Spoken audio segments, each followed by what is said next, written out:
Good morning, students. I think everyone is fine with health. All right. So again, coming back to subject English 2.4, Lucy Gray.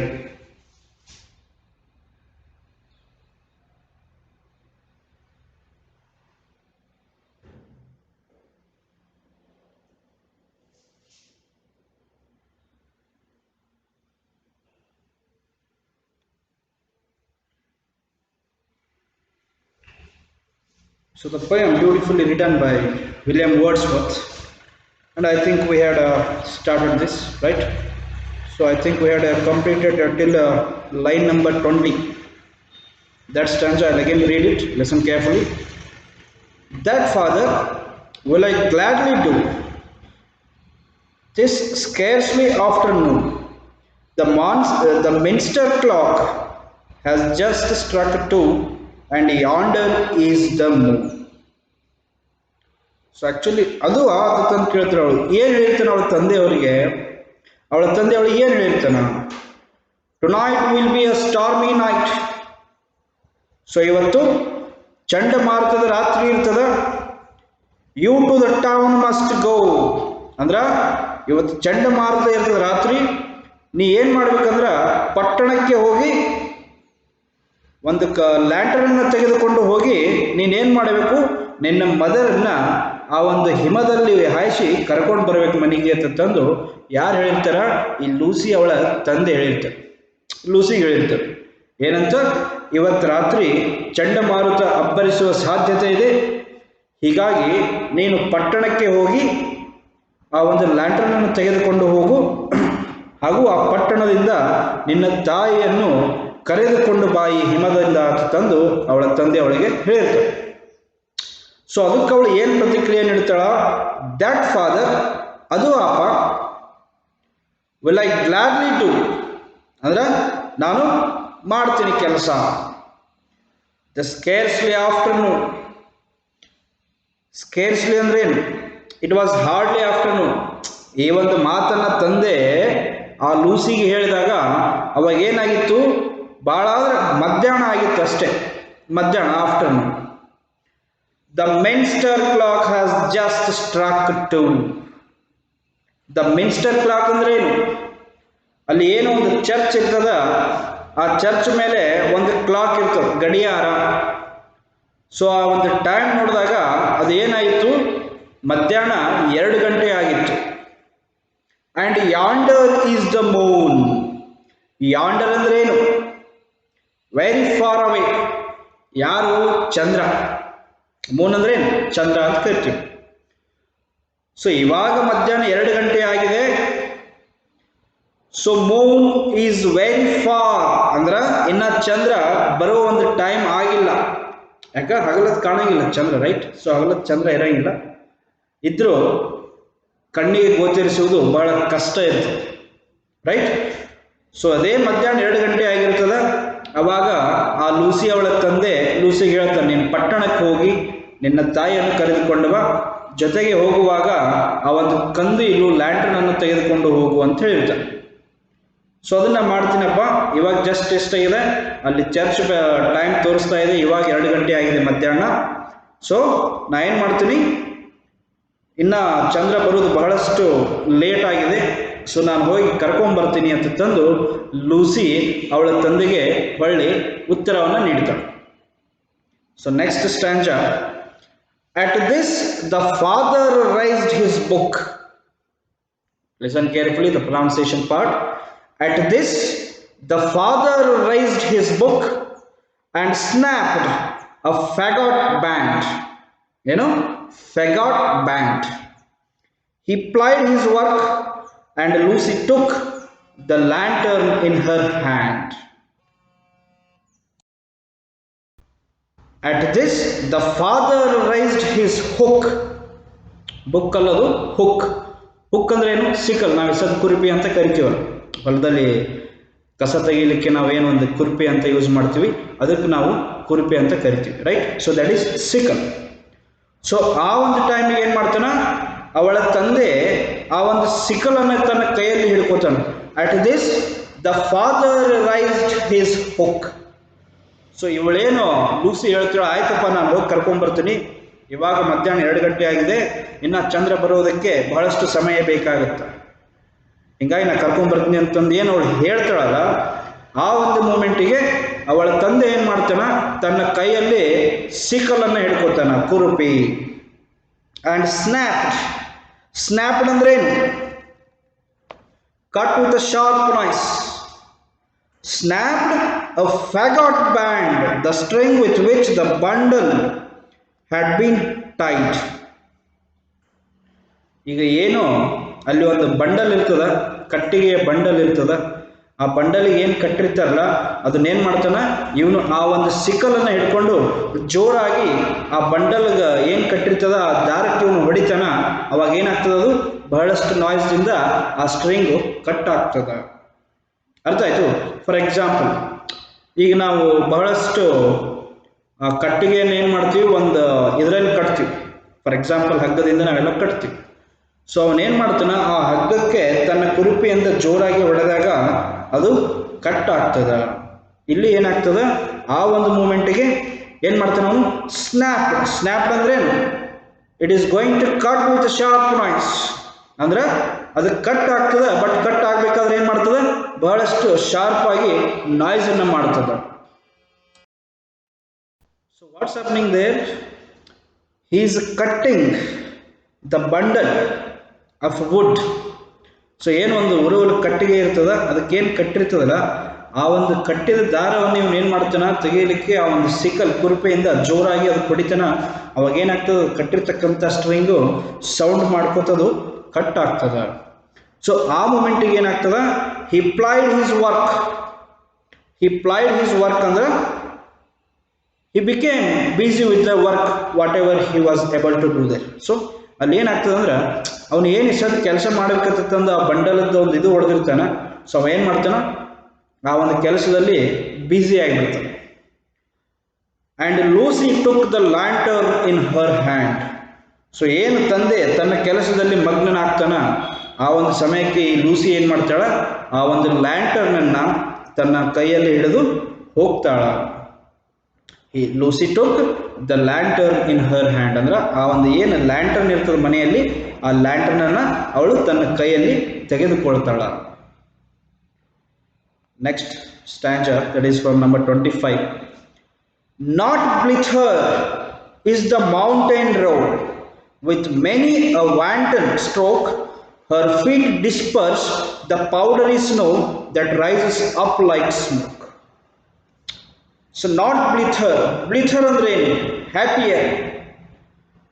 ಬ್ಲಿಥರ್ ಅಂದ್ರೆ happier, not blither ಅಂದ್ರೆ ಸಂತೋಷವಾಗಿರದ. Actually ಬ್ಲಿಥರ್ ಅಂದ್ರೆ ಸಂತೋಷ, ಆನಂದ. So not blither ಅಂದ್ರೆ opposite of that, right?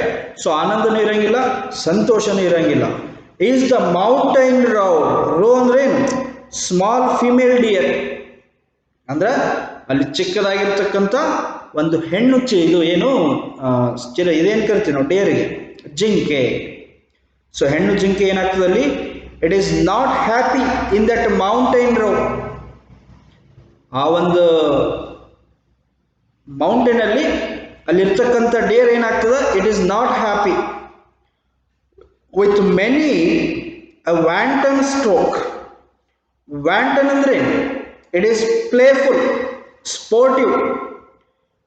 So ಅದು ಏನಾಗಿರ್ತದೆ, ಅದು ಬಹಳಷ್ಟು sportive ಆಗಿರ್ತದೆ. But it is not happy. ಎದಕ್ಕೆ? Why it is not happy?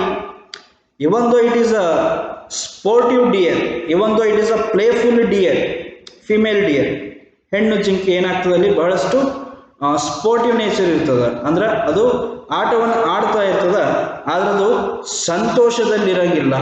Y it is not happy? Her feet disperse the powdery snow. ಏನಾಗ್ತದೆ, ಅಲ್ಲಿ ಇರ್ತಕ್ಕಂಥ ಒಂದು ಸ್ನೋ ಪೌಡ್ರಲ್ಲಿ ಅದರ ಕಾಲು ಏನಾಗ್ಬಿಡ್ತದೆ, ಸ್ಕ್ಯಾಟರ್ ಆಗಿಬಿಡ್ತದೆ.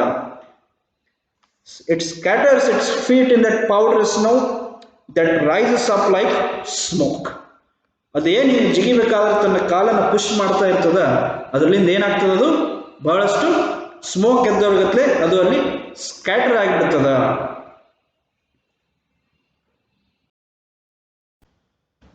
Next line, stanza. The storm came before its time. The storm came before its time. She wandered up and down, and many a hill did Lucy climb, but never reached the town. The storm came before its time. She wandered up and down, and many a hill did Lucy climb, but never reached the town.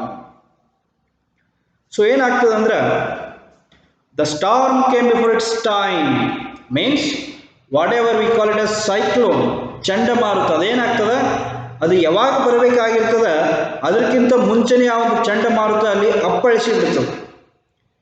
ಅವಾಗ ಅವಳು ಏನು ಮಾಡ್ತಾಳೆ? She wandered up and down, ಆ ಕಡೆ ಈ ಕಡೆ ಅಲಿದಾಡ್ತಾಳ. ಆಮೇಲೆ and many a hill did Lucy climb, ಬಹಳಷ್ಟು ಗುಡ್ಡವನ್ನು ಏನು ಮಾಡ್ತಾಳೆ ಅವಳು? ಹಿಲ್ಲನ್ನು ಹತ್ತುತ್ತಾಳ. But she never reached the town. So ಅವಳೇನಾಗ್ತದೆ, ಆ ಪಟ್ಟಣವನ್ನೇ ಅವಳು ತಲುಪಲಿಲ್ಲ. ಎದಕ್ಕೆ ತಲುಪಲಿಲ್ಲ? ಯಾಕಂದ್ರೆ ಸ್ಟಾರ್ಮ್ ಯಾವಾಗ ಬರಬೇಕಾಗಿರ್ತದೆ, ಎಕ್ಸ್ಪೆಕ್ಟೆಡ್ ಯಾವಾಗ ಆಗಿರ್ತದೆ ಅದಕ್ಕಿಂತ ಮುಂಚೆನೇ ಅದೇನಾಗ್ತದೆ, ಸ್ಟಾರ್ಮ್ ಬಂದುಬಿಡ್ತದೆ. ಅವಾಗ ಅವಳು ಏನು ಮಾಡ್ತಾಳೆ? ಆ ಕಡೆ ಈ ಕಡೆ ಅಲಿದಾಡಿ ಕಡೆಗೆ ಹಿಲ್ಲನ್ನು ಹತ್ತಲಿಕ್ಕೆ ಹೋಗ್ತಾಳ. ಅವಾಗ ಏನಾಗ್ತದೆ, ಅವಳು ಕಡೆಗೂ ಪಟ್ಟಣವನ್ನು ತಲುಪಲೇ ಇಲ್ಲ. The wretched parents all that night went shouting far and wide, but there was neither sound nor sight to serve them for a guide. So ಅವಳು ಯಾವಾಗ ಪಟ್ಟಣವನ್ನು ತಲುಪಲಿಲ್ಲ ಅವಾಗ ಆಕೆಯ ಪೇರೆಂಟ್ಸ್, ರೆಚಡ್ ಪೇರೆಂಟ್ಸ್ ಅಂದ್ರೆ ಏನು? ವೆರಿ ಸ್ಯಾಡ್ ಅಂಡ್ ಅನ್ಹ್ಯಾಪಿ, ಅತಿ ದುಃಖದಲ್ಲಿರ್ತಕ್ಕಂಥ ಅವಳ ತಂದೆ ತಾಯಿ ಏನು ಮಾಡ್ತಾರ, ಆ ಒಂದು ರಾತ್ರಿ ಅವಳನ್ನು ಹುಡುಕ್ಲಿಕ್ಕೆ ಬಹಳಷ್ಟು ಪ್ರಯತ್ನ ಮಾಡ್ತಾರ. ಆ ಒಂದು ಸಂದರ್ಭದಲ್ಲಿ vent shouting for and wide, ಎಲ್ಲ ಕಡೆ ಅವ್ರೇನು ಮಾಡ್ತಾರ, ಅವಳನ್ನು ಕೂಗ್ತಾ ಕೂಗ್ತಾ ಹೋಗ್ತಾರ. ಆದ್ರೆ ಅಲ್ಲಿ ಎಲ್ಲಿ ಆಕೆಯ ಒಂದು ಧ್ವನಿನೂ ಕೇಳಲಿಲ್ಲ, ಬದಲಾಗಿ ಆಕೆಯು ಇವರ ಕಣ್ಣಿಗೆ ಬೀಳಲಿಲ್ಲ. ಈಗೇನಾಗಿರ್ತದೆ, ಆ್ಯಕ್ಚುಲಿ ಪಟ್ಟಣಕ್ಕೆ ಬಂದು ಮಗು ಮುಟ್ಟಂಗಿಲ್ಲ.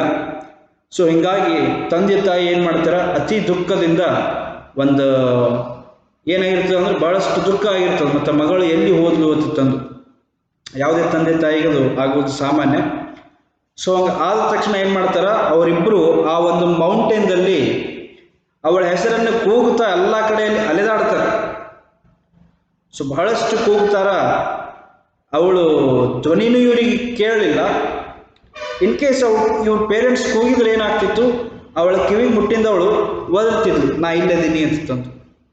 ಸೊ ಆ ಒಂದು ಸೌಂಡು ರಿಪ್ಲೈನೂ ಈ ಒಂದು ಪೇರೆಂಟ್ಸಿಗೆ ಬರಲಿಲ್ಲ, ಹಾಗೂ ಆಕೆಯ ಒಂದು ಮುಖನೂ ಎಲ್ಲಿ ಕಾಣಲಿಲ್ಲ. The wretched parents all that night went shouting far and wide, but there was neither sound nor sight to serve them for a guide. So ಇಷ್ಟೆಲ್ಲ ಆಗ್ತದೆ. ಆ ಒಂದು ಚಂಡಮಾರುತದ ಅಬ್ಬರಕ್ಕೆ ಅವಳು ಸಿಲುಕಿ ಕಣ್ಮರೆ ಆಗ್ತಾಳ. ಅವಾಗ ದುಃಖ ತಪ್ತ ತಂದೆ ತಾಯಿ ಏನು ಮಾಡ್ತಾರ, ಅವಳನ್ನು ಹುಡುಕ್ಲಿಕ್ಕೆ ಆ ಒಂದು ಮೌಂಟೇನ್ಗೆ ಹೋಗ್ತಾರ. ಅಲ್ಲಿ ಎಲ್ಲ ಕಡೆ ಅವರು ಒದರ್ತಾರ. ಅಲ್ಲಿ ಅವಳ ಧ್ವನಿನೂ ಇವರಿಗೆ ಕೇಳಲಿಲ್ಲ, ಅಥವಾ ಅವಳ ಮುಖನೂ ಇವರಿಗೆ ಎಲ್ಲಿ ಗೋಚರಿಸಲಿಲ್ಲ. ಹಿಂಗಾಗಿ to serve them for a guide. So ಮಾರ್ಗದರ್ಶಿಯಲ್ಲಿ ಏನು ಮಾಡ್ತಾರೆ, ಸೇವೆ ಸಲ್ಲಿಸ್ತಾರೆ. ಮಾರ್ಗದರ್ಶಿ, call them as guides, right? They will be guiding you. So ಅವನ್ನೆಲ್ಲ ತೊಗೊಂಡೋಗಿ ಹುಡುಕಿದ್ರು, ಅಲ್ಲಿ ಏನಾಗ್ತದೆ, ಅವಳ ಒಂದು ಕುರುಹುಸತೆಗೆ ಎಲ್ಲಿ ಕಾಣಂಗಿಲ್ಲ, ಗುರುತು. At daybreak on a hill they stood that overlooked the moon. At daybreak on a hill they stood that overlooked the moon. Mooradu, moonala, right? And thence they saw the bridge of wood a furlong from their door. So at daybreak on a hill they stood. ಏನು ಮಾಡ್ತಾರೆ, ಬೆಟ್ಟದ ಮೇಲೆ ಹಗಲಿನಲ್ಲಿ ಹೋಗಿ ಅವ್ರು ನಿಂದಿರ್ತಾರೆ. Daytime, during daytime they will go and stand on the top of that hill that overlooked the moor. Overlook ಅಂದ್ರೆ ಏನು, gave a view from above. ಈ ಸದ್ ನಾವು ಒಂದು ಬಿಲ್ಡಿಂಗ್ ಮೇಲೆ ನಿಂತಾಗ ಕೆಳಗಿಂದೆಲ್ಲ ಗೋಚರ ಆಗ್ತದೆ ಸ್ಪಷ್ಟವಾಗಿ. ಸೊ ಅವರು ಏನು ಮಾಡ್ತಾರೆ, ಅಲ್ಲಿ ಆ ಒಂದು ಮೌಂಟೇನನ್ನು ಹತ್ತಿ ಹಗಲತ್ತು ಡೇ ಟೈಮ್, ಹಗಲಿನಲ್ಲಿ ಏನು ಮಾಡ್ತಾರೆ, ಆ ಒಂದು ಮೌಂಟೇನನ್ನು ಹತ್ತಾರ. ಆ ಮೌಂಟೇನ್ದಿಂದ ಹತ್ತಿ ಎಲ್ಲ ಕಡೆ ಒಂದು ಸ್ಪಷ್ಟವಾಗಿ ಗೋಚರಣೆ ಆಗ್ತಾ ಇರ್ತದೆ, ಅಲ್ಲೆಲ್ಲ ನೋಡ್ತಾರೆ ಅವರು. ಆ್ಯಂಡ್ ಥೆನ್ಸ್ ಅಂದ್ರೆ from there they saw the bridge of wood. So ಅಲ್ಲಿಂದ ಏನಾಗ್ತದೆ, ಅವ್ರ ಮೇಲೆ ನಿಂತಾಗ ಅಲ್ಲಿ ಒಂದು ವುಡ್ಡಿನ ಬ್ರಿಡ್ಜ್ ಕಾಣ್ತದೆ, ಅಂದ್ರೆ ಕಟ್ಟಿಗೆಯ ಬ್ರಿಡ್ಜ್ ಆಫ್ ವುಡ್. ಈಗ ನಾವೇನು ಬ್ರಿಡ್ಜಸ್ ಎಲ್ಲ ಈಗ ಕಟ್ತೀವಲ್ಲ, ಸೊ ಆ ಬ್ರಿಡ್ಜ್ ಅವಾಗ ಏನಾಗಿರ್ತದ, ಕಟ್ಟಿಗೆಯಿಂದ ಕಟ್ಟಲ್ಪಟ್ಟಿರ್ತದ. ಹಿಂಗಾಗಿ ಅದಕ್ಕೆ ಬ್ರಿಡ್ಜ್ ಆಫ್ ವುಡ್ ಅಂತ ಕರೀತಾರ. ಸೊ ಅವ್ರು ಏನು ಮೇಲೆ ಹೋಗಿ ನಿಂತಾಗ ಅವ್ರಿಗೆ ಒಂದು ಬ್ರಿಡ್ಜ್ ಕಾಣ್ತದ ಕಟ್ಟಿಗೆಯದು, a furlong from their door. So ಅವ್ರ ಮನೆಯಿಂದ ಅವ್ರೇನು ನಿಂತಿರ್ತಾರ ಅಲ್ಲಿಂದ ಸ್ವಲ್ಪ ದೂರದಲ್ಲಿ, ಫರ್ಲಾಂಗ್ ಅಂದ್ರೆ that is a unit used in measuring distance. ಸದ್ ಹೇಗೆ ಮೀಟರ್ ಆಮೇಲೆ ಫೂಟು ಇಂಚಸ್ ಎಲ್ಲ ಕರಿತೀವಲ್ಲ, ಅದೇ ಥರ ಫರ್ಲಾಂಗ್ ಅನ್ನೋದು ಒಂದು unit of measuring distance. So ಒಂದು ಫರ್ಲಾಂಗ್ ದೂರ ಅದೇನಾಗ್ತದ, ಅಲ್ಲಿ ಆ ಒಂದು ಬ್ರಿಡ್ಜ್ ಕಾಣ್ತದ, ಕಟ್ಟಿಗೆಯ bridge. They wept and turning homeward cried, in heaven we all shall meet, when in the snow the mother spied the print of Lucy's feet. So ಇಷ್ಟೆಲ್ಲ ಮಾಡಿದ್ರು ರಾತ್ರಿ ಅವ್ರು ಹೋಗಿ ಅಲ್ಲೆಲ್ಲ ಒಂದು ಹಿಲ್ಲಿ ಏರಿಯಾ ಒಳಗೆ ಒದರಾಡ್ತಾರ ಅವಳ ಹೆಸರಲ್ಲಿ. ಅವಾಗೂ ಅವಳದು ಏನೋ ಒಂದು ರಿಪ್ಲೈ ಬರೋಂಗಿಲ್ಲ, ಹಾಗೂ ಅವಳು ಎಲ್ಲಿ ಅಲ್ಲಿ ಕಾಣಿಸಲೂ ಇಲ್ಲ.